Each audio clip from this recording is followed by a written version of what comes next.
Everyone, welcome back to our channel BP Priyanka blogs. কেমন আছো তোমরা সবাই? আশা করি সবাই অনেক ভালো আছো, আমি অনেক ভালো আছি। তো গুড মর্নিং সবাইকে। আজকে তোমাদেরকে সাথে নিয়ে আমার ব্লগটা স্টার্ট করলাম। তো পুরো ভিডিওটা দেখতে থাকো, আশা রাখি তোমাদের ভালো লাগবে। তো প্রতিদিনের মতো আজকেও আমি সকাল 6টাতে উঠে রান্নাবাড়া কমপ্লিট করে নিয়েছি। তারপরে হাজব্যান্ড খেয়ে দিয়ে ডিউটিতে চলে গেছে, আর আমি এইদিকে স্নান করতে চলে গেছি। আজকে একটু সকাল সকালে স্নানটা করে নিলাম, কারণ মেয়ে ঘুমিয়েছিল, আর আমি ভাবলাম যে মেয়ে ঘুমিয়েছে এই সময় স্নানটা করে আসি, নইলে দিনের মধ্যে কোন সময় যাইতে পারবো স্নান করতে কোনো ঠিক নেই। আর স্নান করতে গেলে তো আমার নিচে যাইতে লাগে, ওই জন্য দুপুরে নহলে বিকেলে, আর কোনো দিন তো আমার হাজব্যান্ড আসা অবধি আমার অপেক্ষা করতে হয়। তো আজকে একটু সুযোগ পেয়েছি, স্নানটা করে আসলাম। আর আজকে প্রথমবার আমি শাড়ি পরলাম এই রুমে এসে। তো কেমন লাগতেছে অবশ্যই কমেন্ট করে জানিও। আর আজকে আমার শাড়ি পরার একটা কারণও আছে, সব জামা কাপড়ে ভিজা, জানো তো বাচ্চা থাকলে কখন কোন জামাটা নোংরা করে দেয়, তো সব সময় ধুতে লাগে।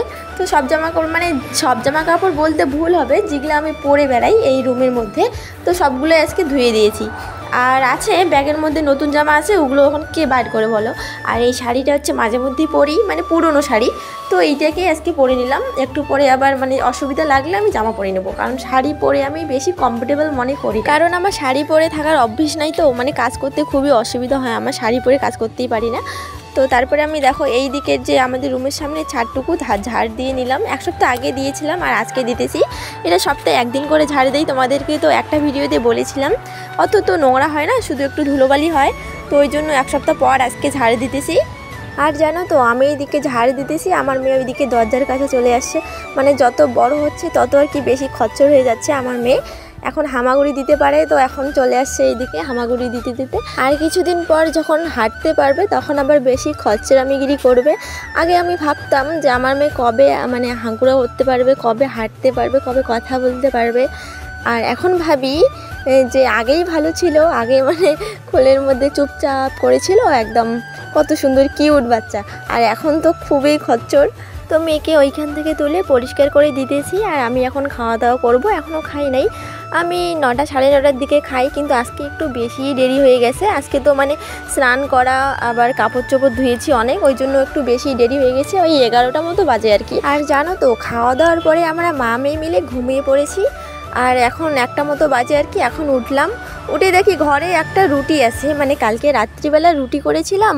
আর রুটি করলে কিন্তু আমি কাকেদের জন্য একটা করে রুটি রাখি, আর এই ছাদে অনেকগুলো করে কাক আসে, তো ওই জন্য আমি একটা করে রুটি রাখি ওদের জন্য।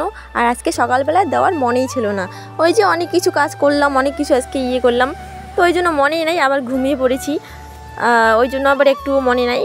তো ঘুম থেকে উঠে ওই রুটিটাকে এনে এই দিকে দিলাম, দেখবা একটু পরে একটা কাক আসবে, এসে নিয়ে যাবে রুটিটাকে। তো এই জিনিসটা আমার খুব ভালো লাগে, ওই জন্য ওদের জন্য একটা করে রুটি রাখি। আর তারপরে আমি এইদিকে কাপড়গুলো যে ধুয়েছিলাম সকালবেলা, ওই কাপড়গুলো এখন তুলতেছি, নাহলে একটা পাপড় হয়ে যাবে এই কাপড়গুলো।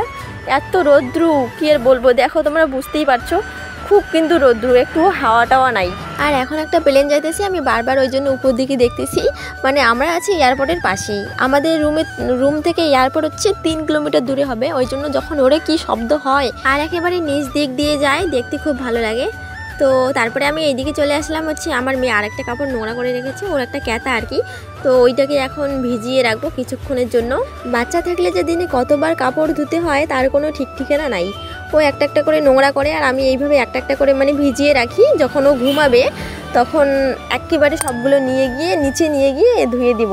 আর জানোই তো নিচে ধুয়ে দিতে হয়, এইখানে তো শুধু ভিজিয়ে রাখতে পারি, এইখানে তো ধুতে পারি না, এইখানে তো জল ফেলানো বারণ। আমরা যে কবে এই রুমটা ছাড়তে পারবো তার অপেক্ষায় আছি আমি। তো এইখানে এইটা ভিজিয়ে রাখি, ভিজিয়ে রাখার পরে আমি চলে যাব ঘরে আমার মেয়েকে ওষুধ খাওয়ানোর জন্য। তো এই যে ওষুধ খাওয়ানোর জন্য চলে আসি, ওর একটু শরীরটা খারাপ, কিছুদিন আগে খুব জ্বর ছিল, এখন কিন্তু অনেকটাই জ্বর অনেকটাই সেরে গেছে এখন, তাও অল্প অল্প যদি মাঝে সাঝে আসে, ওই জন্য আর কি জ্বরের ওষুধটা একটু খাওয়াই। আর কোনো বাচ্চাই তো ঠিকঠাক করে ওষুধ খাইতে চায় না, তিতো লাগে। তো আমার মেয়ে কিন্তু অতটাও করে না, শুধু একটু জোর করে খাইয়ে দিলে মুখের মধ্যে দিলেই তারপরে দেখো ও আর কিচ্ছু করবে না, শুধু খাওয়ানোর সময় একটু নড়াচড়া করবে আর কি, ওই জন্য ওকে সাবধান করে নিয়ে দিচ্ছি। এই দেখো এইরকম করতেছে, কিন্তু একবারে যদি মুখে ঢেলে দেয় তারপরে আর কিচ্ছু করবে না, একদম চুপ হয়ে যাবে। দেখো ওষুধ খাওয়ানো শেষ, এখন দেখো চুপ হয়ে গেল। আমার মেয়ে মানে অনেকের থেকে অনেক ভদ্র আর কি। অনেক বাচ্চাকেই দেখেছি এই ওষুধ খাওয়ানোর সময় কান্না করতে করতে বাড়ি একদম মাথায় তোলে, তো আমার মেয়ে কিন্তু সেই রকমটা করে না। দেখতেই পারলে তোমরা, শুধু একটু মানে খাওয়ানোর সময় একটু জোর করে খাওয়াতে হয়, তারপরে একদম মুখে দিয়ে দিলে তারপরে টুকুস করে ওষুধটা খেয়ে নেয়। তো আমার মেয়ে কিন্তু এই দিক দিয়ে খুবই ভালো, শুধু এই দিক দিয়ে নয়, সব দিক দিয়ে আমার মেয়ে খুব ভালো। তো তারপরে আমার মেয়েকে একটু জল খাওয়াবো, ওই জন্য এই জিনিসগুলো আমি সিদ্ধ করে নিতেছি। ডাক্তারবাবু বলে দিয়েছে যে কোনো কিছু খাওয়ানোর আগে এই জিনিসগুলো আগে সিদ্ধ করে নিতে হবে জলের মধ্যে, মানে গরম জল দিয়ে পরিষ্কার করে নিতে বলছে। তো আমি ডাইরেক্টলি একটা সিদ্ধ করে নিতেছি, আর এইভাবে ওকে একটু জল দিই। আর জল কিন্তু ওর প্রিয় খাবার, বুঝছো, মানে জল, ও একদম জলে স্নান করা, একদম জলে খেলা করা, তারপরে জল খাওয়া একদম ওর প্রিয় জিনিস। দেখো আমি ওকে দিলাম, ও দেখো একদম সেই সেই সেই ফেভারিট, মানে জলটা ওর মনে হয় খুবই ফেভারিট। আর ওর পিছনের ব্যাকগ্রাউন্ডটা তোমরা একটু ইগনোর করো, কারণ ও এইসব কিছু করেছে, মানে সবগুলো সবজি আর কি ও উল্লে দিয়েছে এরকম করে, তো ওটাকে ইগনোর করে তোমরা আমার মেয়েকে একটু দেখো। মানে এই যে জলের বোতলটা পড়ে গেল, তারপরে দেখো রিয়াকশানটা কীরকম করে, হাত পাগুলো কীরকম ছোড়াছুড়ি করে। আমার কিন্তু খুব মজা লাগে এই জিনিসটা।